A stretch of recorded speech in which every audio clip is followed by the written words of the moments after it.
नमस्कार, आप देख रहे हैं हमारा उत्तराखंड। आपके साथ मैं हूं अंकिता और अब देखते हैं खबरों को विस्तार से। कुंभ मेला 2027 की तैयारियां तेज हो गई हैं। हरिद्वार में मेला अधिकारी सोनिका ने तुलसी चौक, रेलवे स्टेशन, अपर रोड और हर की पौड़ी का निरीक्षण किया। उन्होंने स्वच्छता, सुरक्षा और सौंदर्यीकरण को प्राथमिकता देते हुए कार्य समय पर पूरा करने के निर्देश दिए। श्रद्धालुओं की सुविधा के लिए हेरिटेज, पेशवाई और अमृत स्नान मार्ग विकसित किए जाएंगे। स्थानीय लोगों से सुझाव भी लिए गए। आज मेरे द्वारा जो पूरे शहर की जो मेन बाजार है वहाँ पे जो गलियाँ हैं उनका निरीक्षण किया गया। उनमें देखा गया कि क्या क्या कार्य हमारे द्वारा कराए जा सकते हैं और सभी से बातचीत भी की गई। वहाँ पे जो लोकल लोग थे, जो स्टेक होल्डर्स थे, उनसे बात की गई। साथ ही साथ हम जो मनसा देवी मंदिर का रूट है उसको भी हमने देखा। इसके अलावा बाकी जो इंटरनल रोड्स हैं उनको भी आज हमने देखी कि उनमें क्या क्या काम हम करा सकते हैं, ब्यूटिफिकेशन के, उनका जो सुधारीकरण होना है उसका, बाकी सारे। पौड़ी गढ़वाल में पुरानी पेंशन बहाली की मांग को लेकर कर्मचारियों, शिक्षकों और विभिन्न संगठनों ने जोरदार प्रदर्शन किया। नो प्रूफ के आह्वान पर निकली रैली बस स्टेशन से शुरू होकर कमिश्नरी पहुंची, जहां पर घेराव किया गया। प्रदर्शनकारियों ने ओपीएस लागू करने की मांग उठाई और साथ ही एनपीएस को असुरक्षित बताया। प्रतिनिधिमंडल ने एसडीएम दीक्षिता जोशी को ज्ञापन सौंपा है। नेताओं ने चेतावनी दी है कि मांगे पूरी न होने पर आंदोलन तेज किया जाएगा। ये ज्ञापन ओल्ड पेंशन स्कीम को बहाल करने के लिए है और इन कर्मचारियों की डिमांड है कि ये ज्ञापन मुख्यमंत्री सर तक पहुँचे। यहाँ कमिश्नर सर के कार्यालय में आज इन्होंने ये ज्ञापन मुझे सौंपा है और मेरे माध्यम से ये कमिश्नर सर तक जाएगा और वहाँ से मुख्यमंत्री। राष्ट्रीय पुरानी पेंशन बहाली संयुक्त मोर्चा उत्तराखंड के द्वारा आज उत्तराखंड के 1 लाख एनपीएस कार्मिकों की मांग, ओपीएस बहाली की मांग कमिश्नरी घेराव के माध्यम से सरकार तक पहुंचाने का प्रयास किया है। और कार्मिक इतिहास में पहली बार पौड़ी कमिश्नरी के इस पटल पे, इस माटी पे पहली बार कर्मचारियों की पुरानी पेंशन बहाली के लिए राष्ट्रीय पुरानी पेंशन बहाली संयुक्त मोर्चा उत्तराखंड यहाँ पे पहुंचा है। और मैं समझता हूँ कि ये आवाज़ 2027 के चुनाव के लिए एक क्रांतिकारी आवाज़ बनेगी और ये आवाज़ कहीं ना कहीं 2027 के चुनाव में एक निर्णायक भूमिका में एक सबसे बड़ा मुद्दा पुरानी पेंशन बहाली का होगा। देखिए, ये हमारी जो है कर्मचारियों की एक आवाज़ हमने यहाँ पर आज बुलंद करने की कोशिश की है और निश्चित रूप से हम इसमें सफल भी हुए हैं। आज हम जो है आयुक्त कार्यालय का हमारा घेराव का कार्यक्रम था और ये बहुत सफल कार्यक्रम, बहुत महा रैली हम इसको कहेंगे और बहुत शानदार कार्यक्रम रहा। जसपुर में स्मार्ट प्रीपेड मीटर लगाने को लेकर विवाद बढ़ गया। मोहल्ला गुजरातियान में मीटर लगाने पहुंची टीम का स्थानीय लोगों ने विरोध किया। आरोप है कि एसडीओ सद्दाम हुसैन ने नाराज होकर गांधी पार्क क्षेत्र की बिजली सप्लाई कटवा दी और महिलाओं से अभद्रता की। मामले में शीतल जोशी ने हस्तक्षेप करते हुए कार्रवाई की मांग की। उन्होंने कहा कि जनता के साथ अन्याय बर्दाश्त नहीं होगा और उच्च अधिकारियों से शिकायत कर जाँच करवाई जाएगी। जोशियान मोहल्ला ही है और गुजरातियान मोहल्ला है और इसमें ये थे तुम्हारे एसडीओ साहब अपने कर्मचारियों को साथ लाए और जबरदस्ती सब मीटर लगाने का इन्होंने प्रयास करा। लोगों ने विरोध करा तो इन्हें महिलाओं से बदतमीजी, सारे मोहल्ले वालों से तू तड़ांग से पेश आई है और जबरदस्ती बोले कि हमें तो लगाना ही है आज मीटर, चाहे कुछ भी हो जाए। जब विरोध हुआ तो मेन लाइन पूरे मोहल्ले की काट के डाल गए। दोपहर हो रहा था, गर्मी में बालक बिल्ली आ गए। तब हम लोगों ने शीतल जोशी को संपर्क किया। तब शीतल जोशी ने के प्रयास से वो यहाँ से भागते भागते हुए सबकी लाइन काट गया था। चूँकि अब उनके प्रयास से वो जो है लाइन जोड़ी जा रही है। ये आपके सामने जोड़। एसडीओ सद्दाम हुसैन जो अचानक यहाँ स्मार्ट मीटर लगाने के नाम से पहुँचे थे, लोगों ने स्मार्ट मीटर के बारे में जानकारी ली। जानकारी लेने पर उन्होंने लोगों से अभद्रता करनी शुरू कर दी और उस अभद्रता के बाद कई महिलाओं के साथ बदतमीजी की। और जैसा मुझे अभी ये माताएं हमारी इन्होंने जानकारी दी कि उसके एसडीओ के ये शब्द थे कि मैं तो लगाऊंगा हिंदू बस्तियों में। तो इस चीज़ की जानकारी मुझे विवेश जी ने, संजीव जी ने, चौहान मेडिकल वालों ने फ़ोन पर दी। मैं रुद्रपुर था, मैंने तत्काल अधिकारियों से बात की। अधिकारियों ने उसको समझाया लेकिन एसडीओ ने नहीं माना। उसके बाद जब उच्चाधिकारियों से बात हुई और उनको बताया गया तब वो यहाँ से गए, लेकिन जाते जाते वो मोहल्ले वालों की लाइट काट गए, पूरी लाइन। एसडीओ और कुछ कर्मचारी आए थे जो हमारे जो ज़बरदस्ती हमारे यहाँ मीटर लगाना चाह रहे थे, हमारे विरोध करने पे उन्होंने हमारे ऊपर इल्ज़ाम लगाए कि तुम चोर हो, तुम चोरी कर रहे हो और ये हिंदुओं की बस्ती है, यहाँ तो मैं मीटर ज़रूर लगाऊंगा। और हमें ये भी धमकी दे के गए यहाँ पे चोरी हो रही है और मैं देख लूँगा सबको। और महिलाओं से सबसे अभद्रता करी उन्होंने, सबसे बदतमीजी से बात करके गए हैं वो। मोहल्ला गुजरातियान, गांधी पार्क, वार्ड नंबर 4 है और हिंदुओं की बस्ती है पूरी। और मैंने कहा उनसे, मैंने कि वहाँ से लगा के ले आओ, मोमडन बस्ती से इधर को आ जाओ, इसी लाइन में आ जाओ, लास्ट में मेरा घर है, यहाँ भी लगा लेना। बोले नहीं, यहीं से लगा। मसूरी में अंतर्राष्ट्रीय मजदूर दिवस पर मजदूर संगठनों ने विशाल रैली निकालकर केंद्र और राज्य सरकार के खिलाफ प्रदर्शन किया। रैली में सैकड़ों श्रमिक, रिक्शा चालक, होटल कर्मी, आशा और आंगनबाड़ी कार्यकर्ता शामिल हुए। वक्ताओं ने महंगाई, बेरोजगारी और श्रमिक अधिकारों की अनदेखी का आरोप लगाया। इसके साथ ही न्यूनतम वेतन 26,000 रुपए, डीए बहाली, 8 घंटे कार्यनीति और सामाजिक सुरक्षा की मांग उठाई। मजदूरों ने चेतावनी दी है कि समस्याएं नहीं सुलझने पर आंदोलन तेज किया जाएगा।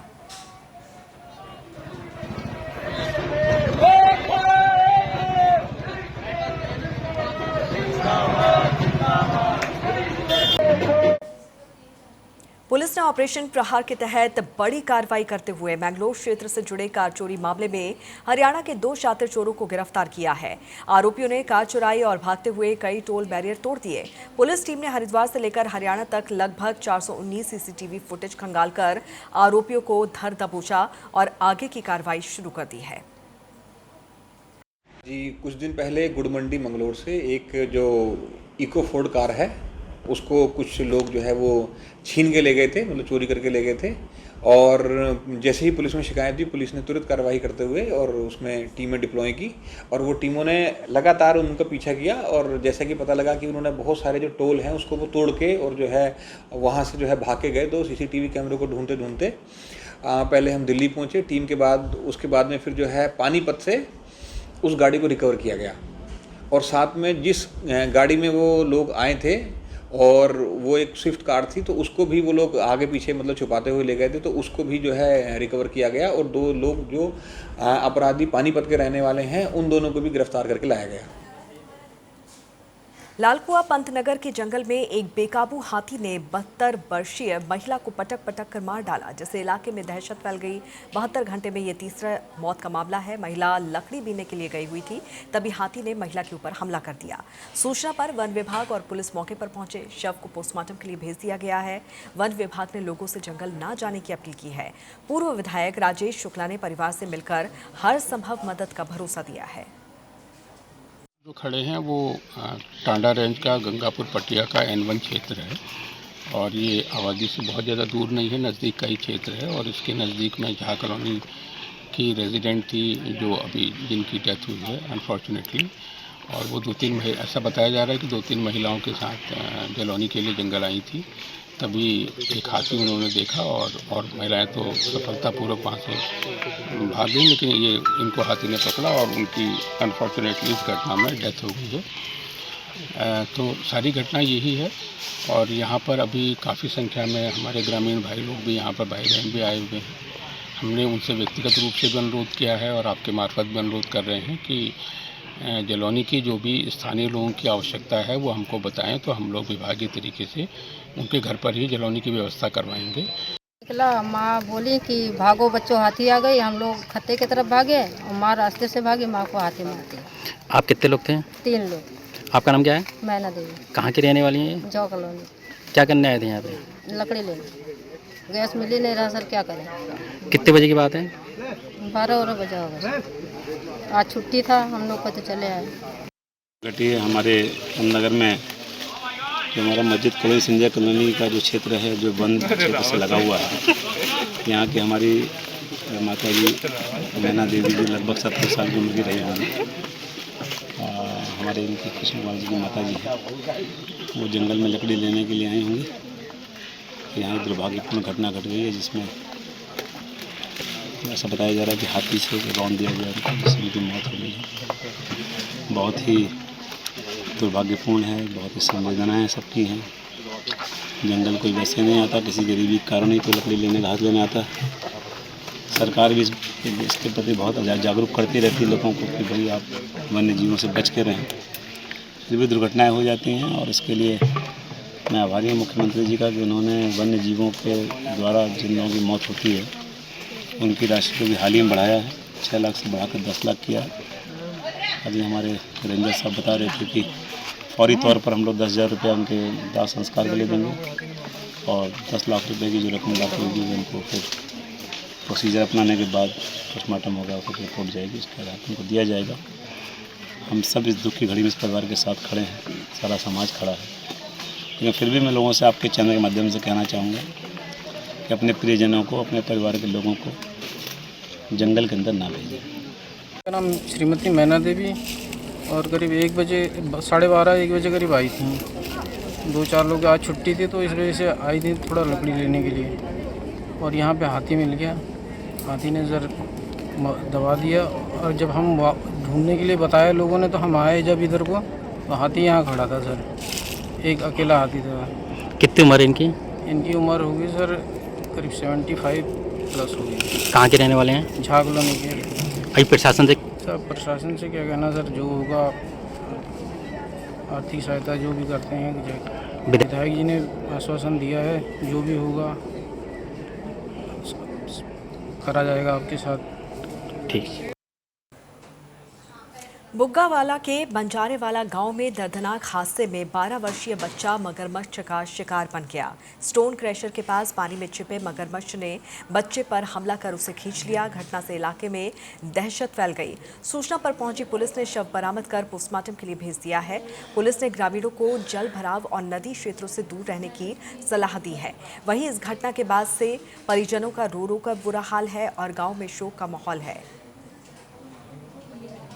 इस वक्त हम मौजूद है थाना बुग्गावाला की सुकरो नदी पर, जहां पर कल शाम एक बच्चे की मौत हो गई। मौत का कारण क्या है तो हमारे पास यहां पर भीम आर्मी के लोग भी यहां पर आए हैं। प्रदेश अध्यक्ष है अमरीश कपिल जी, जानेंगे आखिर क्या वजह है, क्या हादसा हुआ है। अमरीश भाई, देखिए जैसे अभी हमें जानकारी प्राप्त हुई दोपहर के बाद लगभग, क्या देखिए वहाँ पे ऐसा मामला हो गया है कि मगरमच्छ के काटने से एक बच्चे की डेथ हो गई है, जिसका नाम राजा है, लगभग उम्र 14 साल, जो कल अपने पिताजी के, इनके मृतक के पिता है, अपने पिताजी का खाना लेकर आया था। फिर खाना देकर जैसे ही वापस आया तो बच्चा यहाँ टहल रहा था। टहलते हुए अब वो घटनास्थल पर क्या रहा वो तो उस समय की बात है, लेकिन इन्होंने जब बच्चे को शाम को वापस नहीं लौटा तो ढूंढना शुरू किया, बच्चा कहीं दिखाई नहीं दिया। सुबह किसी एक साथी की नज़र पड़ी कि यहाँ इस पानी में उसकी डेड बॉडी तैर रही है और डेड बॉडी जहाँ पर तैरी उसी के पास एक मगरमच्छ भी था। आज के प्रकरण को किस तरह देखते हैं? लोग वन विभाग पर लगातार आरोप लगा रहे हैं कि भाई यहाँ पर जो है एप्लीकेशन पहले भी दी गई लेकिन वन विभाग ने कोई कार्रवाई नहीं की थी। हाँ जी, जहाँ तक एप्लीकेशन का सवाल है, जो रेंज कार्यालय था वहाँ पे एप्लीकेशन अभी नहीं पहुँची है और पुराने काल में अगर पहले कभी इन्होंने भेजी होगी तो उसके लिए मैं इनसे रिसीविंग मांग रहा हूँ, क्योंकि अभी मुझे भी आज सुबह भी जो 2-3 लोग मिले थे तो उन्होंने यही कहा था कि हमने बहुत सारे यहाँ पे मगरमच्छ देखे हैं। पर जब मैंने उनसे पूछा कि आपने सूचना दी तो उन्होंने कहा कि सूचना तो हम नहीं दे पाए थे। तो अभी जब तक वो स्थिति स्पष्ट नहीं होती कि उन्होंने दी थी एप्लीकेशन या नहीं, तब तक हम इस बारे में नहीं कह सकते। अच्छा, किसी तरह जो परिजन है उनकी कोई मांग है आपसे अभी तक? बिल्कुल हम उनसे एप्लीकेशन लिखवा रहे हैं और हमारी तरफ से जो भी अब उसके लिए कॉम्पनसेशन वगैरह जैसे भी होता है या जो भी हमारे उच्च अधिकारी उसके लिए निर्णय लेंगे उस पर हम आगे उनको, और हम एप्लीकेशन ले भी रहे हैं। वो ये थे हमारे साथ रेंजर साहब थे और हम कैमरामैन से कहूँगा कि वो आए मेरे पीछे और दिखाए यहाँ पर जो जेसीबी है वो उस तालाब में घुस चुकी है जहाँ पर जो है मगरमच्छ जो था वो देखा गया था।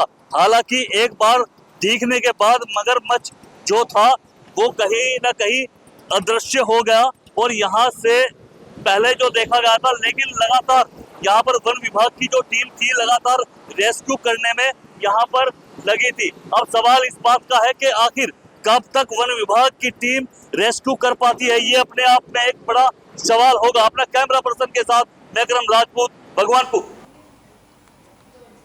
लक्सा पुलिस ने मेडिकल अफसर सुमित चौधरी पर हुए जानलेवा हमले के मामले में एक आरोपी को गिरफ्तार किया है। 27 अप्रैल को हुई वारदात में आरोपी ने तमंचे से गोली चलाई थी। पुलिस ने हथियार और कारतूस बरामद कर लिए हैं। मास्टरमाइंड मंगत दास अभी भी फरार है। एसपी देहात शेखर सोयाल ने बताया कि उसकी गिरफ्तारी के लिए टीम गठित कर दी गई है और जाँच जारी है।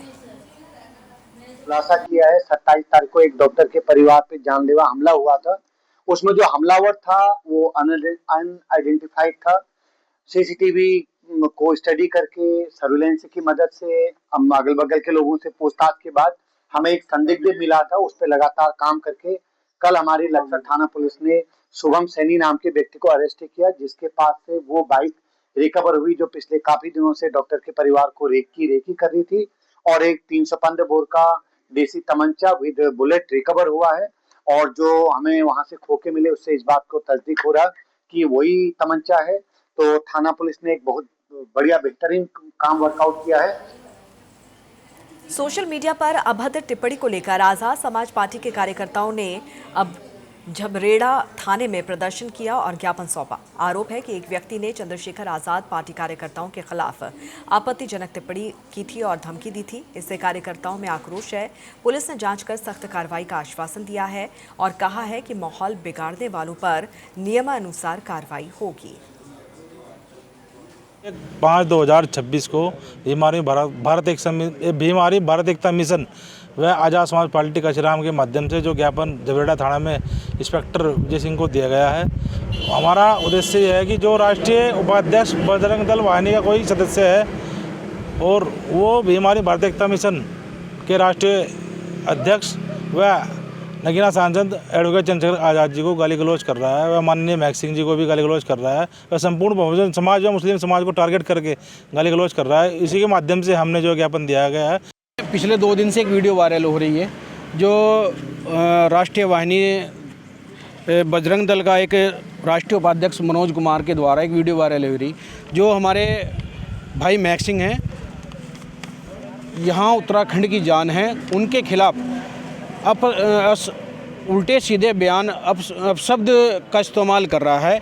वो व्यक्ति यहाँ समाज में फूट डालने का कार्य कर रहा है। उस व्यक्ति के द्वारा समाज को नीचा दिखाने का कार्य किया गया है। मैं उस व्यक्ति को ये कहना चाहता हूँ, हम लोग जोड़ने वाले हैं, ना कि तोड़ने वाले। लक्सर के खानपुर थाना क्षेत्र में किशोरी से दुष्कर्म के मामले में कार्रवाई न होने पर वीप और बजरंग दल के कार्यकर्ताओं ने NH 334 पर जाम लगा दिया। परिजनों ने पुलिस पर लापरवाही का आरोप लगाया है। मामला दर्ज होने के बावजूद गिरफ्तारी न होने से लोगों में आक्रोश है। SP देहात शेखर चंद्र सुयाल मौके पर पहुंचे और जल्द कार्रवाई का आश्वासन दिया।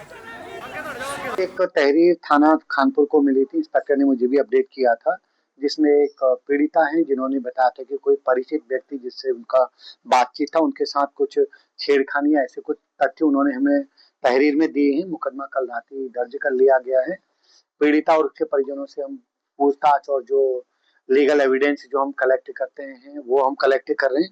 उसकी जो मजिस्ट्रियल स्टेटमेंट है वो करने के बाद चीजें आगे क्लियर होंगी और लगभग हमारा केस वर्कआउट है, क्योंकि वो जो जिन पे आरोप है वो शायद पीड़िता के परिचित हैं और उनसे बातचीत उनकी है, ऐसा हमें अभी प्रथम दृष्टया सूचना मिली है। और देखिए 26 तारीख की घटना हुई, एक नाबालिग बच्ची है 15 साल की हिंदू बच्ची, जिसे कुछ जिहादी मानसिकता के लोगों ने अपहरण करके उठाया, उसके साथ गैंगरेप किया। गैंगरेप करने के बाद जब लड़की बेहोश हो जाती है तो वो उसे वहीं छोड़कर भाग जाते हैं। उसके परिजन लड़की को बेहोशी की हालत में अगले दिन 27 तारीख में जब वो मिलती है थाना खानपुर लेकर आते हैं। तो खानपुर के जो इंस्पेक्टर साहब हैं, कोतवाल हैं यहाँ पर, उनका ये कहना था कि पहले से लड़की को होश में लेकर आओ, उसके बाद मुकदमा लिखेंगे।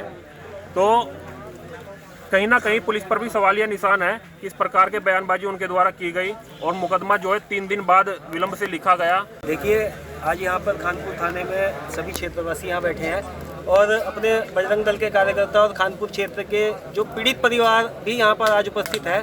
हमारी बहन भी यहीं उपस्थित है, उसको बयान के लिए यहाँ लाया गया है। और घटना 26 तारीख की है। आज 30 तारीख को 1 मई को यहाँ पे ऐसा दुर्भाग्य है कि ऐसे जिहादी थाने में आज उपस्थित होना पड़ा कि जहाँ के कोतवाल के दिमाग ठीक नहीं है, जहाँ के कोतवाल की मानसिकता ये है कि वो बहन बेटियों के साथ कोई घटना हो जाती है तो उस पर पर्दा क्या पूरी तरह से पर्दा डालने का काम करते हैं। यहाँ का पूरा थाना सुनियोजित है, ऐसी घटनाओं को दबाने का यहाँ पे पूर्व में भी काम किया गया है। अभी रितु नाम से कोई यहाँ पे महिला पुलिसकर्मी है, कोई मंसूर अली नाम के यहाँ पे कोई थाने में कार्यरत है। उन सभी की मानसिकता ये रहती है कि कोई भी घटना यहाँ पर हो तो उसको तुरंत दबा दिया जाए, किसी जिहादी का नाम बाहर ना निकल कर आए। लोहाघाट में मूसलाधार बारिश से 12 कोट टैक्सी स्टैंड के पास बंद नाला खुल न पाने से जल भराव की समस्या बढ़ गई। सड़क पर पानी भरने और गड्ढों की वजह से टैक्सी चालकों और यात्रियों को भारी परेशानी का सामना करना पड़ा। टैक्सी स्टैंड कीचड़ में तब्दील हो गया। डीएम ने नाला खोलने और सड़क मरम्मत के निर्देश दिए हैं। रामनगर के मंगलार इलाके में सिंचाई नहर से 24 वर्षीय युवक का शव मिलने से हड़कंप मच गया। युवक सुबह मजदूरी के लिए घर से निकला था तो वहीं सूचना मिलने पर पुलिस मौके पर पहुंची और शव को कब्जे में लेकर पोस्टमार्टम के लिए भेज दिया। पुलिस मामले की जांच में जुटी हुई है।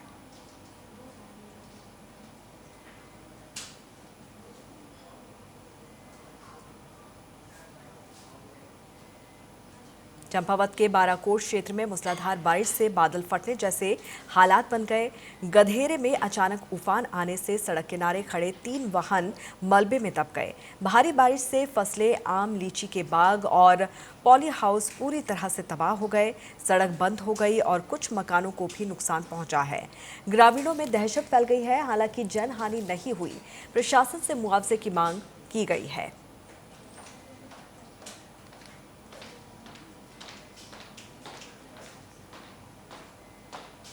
हरिद्वार के पंथद्वीप पार्किंग क्षेत्र में बड़ा हादसा टल गया है। अचानक एक विशाल पेड़ सड़क पर गिर गया और यातायात बाधित हो गया।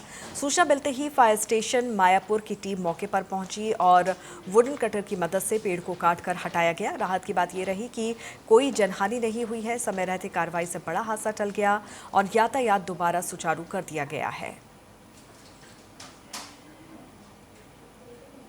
और इसी के साथ इस बुलेटिन में फिलहाल इतना ही। नमस्कार।